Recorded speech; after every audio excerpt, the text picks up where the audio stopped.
Hey you guys, what's going on everybody? I hope everyone is doing well today. I don't know, my camera seems off, but what's up y'all? It's me Kiafa. Welcome to my channel everyone. Welcome back to my subscribers. What's going on y'all? Welcome to all of your non-subscribers. I hope you enjoy the content. And yeah, let's just hop right into it. Okay you guys, so a few weeks ago I made a couple videos about surgical tech pay and surgical, like how to find a job and all that stuff and interview tips. And so I wanted to come and talk about that a little bit more. Really the surgical tech pay and what to consider when you're like looking for a job or things like that, like what you should be thinking about when you're thinking about the money part of it. Alright, so the first thing that you need to think about, and this is not really in a particular order, this is just, some tips that I figure people don't really consider because it tends to get overlooked when you're looking for a job in general. But the first thing that I would consider, you guys, is the child care part of it. Like if you're a single parent or if you're a parent in general, like if you need help with watching your kids and things like that, you need to be mindful how that plays out in your finances, because if you go to work and you're only making like $17-18 an hour and you got to pay somebody to watch your kids, that plays a role in the bottom line, like how much money you're gonna be bringing home. So be mindful of like your home responsibilities. So don't just be like, oh yeah, I want this job because they're paying me, $20 an hour or whatever, and then you kind of find out you got to be to work at 6:45, but you got to take your kids to before care and after care. So that kind of cuts into those $20. Okay. Also be mindful of the location. Like if you got to drive an hour, you need to think about gas and how much time you're gonna spend traveling to and from that facility. So when you are accepting a job or considering the job, or even really considering a job or about to accept a job, when you talking pay, make sure you take all these things into consideration so you can factor in that into your negotiation process. And so another thing that you need to be mindful of is if you are going to be able to get benefits or not. And if you are going to get benefits, what kind of benefits will you be able to get? Are you going to get like benefits for education so you can go back to school? Are you going to get benefits for tuition, not tuition reimbursement, but child care reimbursement, because some employers give you child care reimbursement, 401ks. That's a big deal to a lot of people. And then the fact that some of these companies match you up to a certain percent. So like if you sign up for a 401k, and I'm gonna tell this to anybody, if you at a company and they have a 401k, you should definitely sign up for it, and you should definitely put the amount in that the company matches. So if they only match you up to 7 or 8%, then just put the 7 or 8% in there, and then let that be that. But some companies, if they don't offer you a 401k, that might be something that you have to think about. Like, okay, so they don't have a retirement plan for me. What can I do to get a retirement plan for myself? Do I have to come up with my own investment options and things like that? And then back to the benefit. Well, we're still on the benefits, but as far as healthcare goes, what type of benefits do you receive if you have to go to the hospital? Like, do you have a high copay?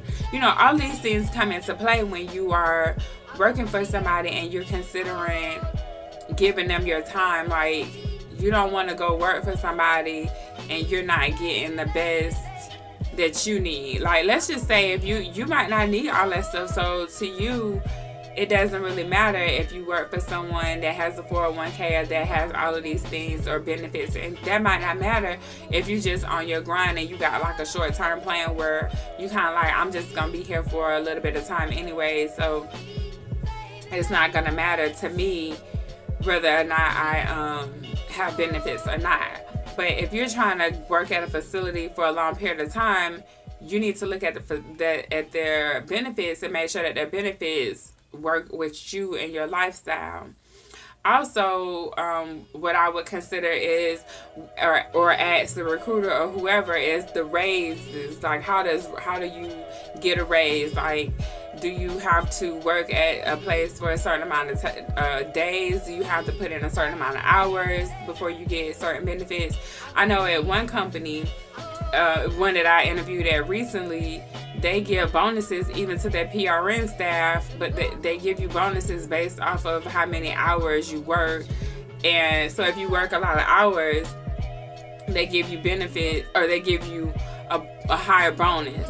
So, but you get a bonus twice a year. And that's good, because what I've learned recently is that a lot of places, or some places, don't even acknowledge their PRN staff. It's kind of like, they just pay them, and then they don't really have any, or they don't have any benefits. Like, as PRN, you won't get any bonuses, you won't get any, anything that'll help you excel within that company. You don't get that because you're PRN. And that could be a good thing and a bad thing. I just think, if I was an employer, me personally, I would offer benefits to everybody, because if you work, if you got people working for you and they work harder and they do better, they give better performances when they have better incentives. And so I know some places, like one of them, they were even offering you get a certain amount of pay or some kind of bonus if you're in their health program. And so if you're going to the gym and all those things, then you get a bonus for that. And so I thought that was really cool, because I don't work out every day at a gym. I try to do stuff at home because my life is, I have to be at home with my son and stuff. So it needs to be convenient for me. But I just think that's pretty cool. Now, one of the places I do work at, we get a gym membership. And I like it. The whole family don't get a gym membership, but I do. And so, and it's next to the facility that I work at. And so I would just go there if I don't have any client or cases that day. I would go there in the morning, and then I would go to work, because when we don't have no cases, we could come in whenever really we want to. And so I thought that was kind of cool. I hadn't had that before, but excuse me, in the future, what I'll be looking for is a facility that either has a gym membership or that gives some type of incentive for healthcare, or not for healthcare, but for you to work out and things like that, and it's like a health program, I guess is what you would call it. Another thing that you need to consider when you are working for someone is the potential to grow. If you are not working for someone, but when you negotiate your pay, is the potential to grow. If you finna be stuck in the same position and that's really gonna be it, then you need to think about, okay, I would ask for more, just so if you end up negotiating with them, if y'all end up if they come down and you ask for more, then maybe they'll come down to the price range that you're more comfortable with. But if you start in that range that you want, and then they go down, you're gonna end up at a lower place than where you want to be at. So I would always start higher and then come down. And like I say, when you get to these places, most times you won't really be getting no big raise for a couple months or a couple years. So I would definitely try to take advantage of the situation before I accept a offer. I would definitely try to ask for as much as I can, because once you are in there, that's it.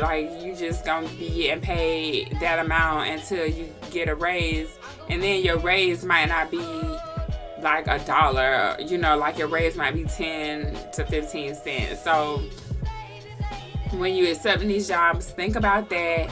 And then also too, think about when you interviewing these, when you going and you talk to the people and they saying you're gonna be on call and all that stuff, think about what that's gonna do with your home life. Like I was saying earlier, yeah, with the kids, but if you have to work for someone, let's just say you don't have no kids and you have to work for someone and you always on call, that's a big deal for you to always be on call. Even though you're gonna get paid and things like that, just be mindful that being at work all the time is not the best way to make the most money. Like, if you're gonna be at work all the time, you're gonna be cranky some days, you know, if you don't get enough sleep and stuff like that. So I would just be mindful of exactly what I'm being asked of, and just try to think through it. Like, can I really do this? And think of it like, how long am I gonna be doing this? So if you want to be there forever, then think, okay, give yourself 5 years. In 5 years, do I see myself still being, like, I would think about the long term, so you will actually be working towards something instead of just working and not really having a goal. You know what I'm saying? So these tips are like in a specific order. I know it might seem like it's all over the place, but I just wanted to come and give y'all a little more like elaborate a little bit more on your surgical tech negotiating tactics, you know, like, and this could be used for anything. It don't necessarily have to be for surgical techs, but since I have so many surgical techs, you know, following me, and it's mostly surgical tech videos that I put out, I figured that it would be beneficial to cater it to surgical techs. But yeah, just think about, like I say, you guys, think about everything that I just told you before you accept the job. This is before you take the job, because once you have taken the job, it's different now. Like, you can't come back and be like, hey, you guys, I decided that I worked too hard and I want my money.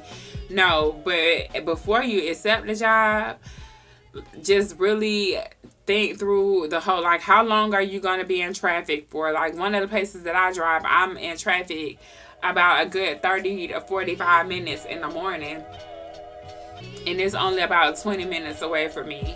And so I have to take that into consideration, the gas, the drive over there, the drive back, who's gonna, you know, take care of my son, am I gonna be dropping him off, picking him up?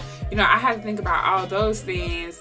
And then if I was to take call, like, would that be beneficial to me to actually take call, or would it be more stressful because I got to find somebody to take care of my son while I'm on call? Like, which one is more beneficial to me in my life? And to me, my quality of life, the best quality of life for me, I should say, is being a great mom. Like, working is cool and having money is a necessity, but being a mom, like, to my son, and like being able to kind of chill and do stuff with him, that's just way cooler to me than any job. But you know, that just could be me being cheesy. I don't know. Who knows? But yeah, so anyways, you guys, if you have any more questions, I might do another video on surgical tech pay, because I always get this question.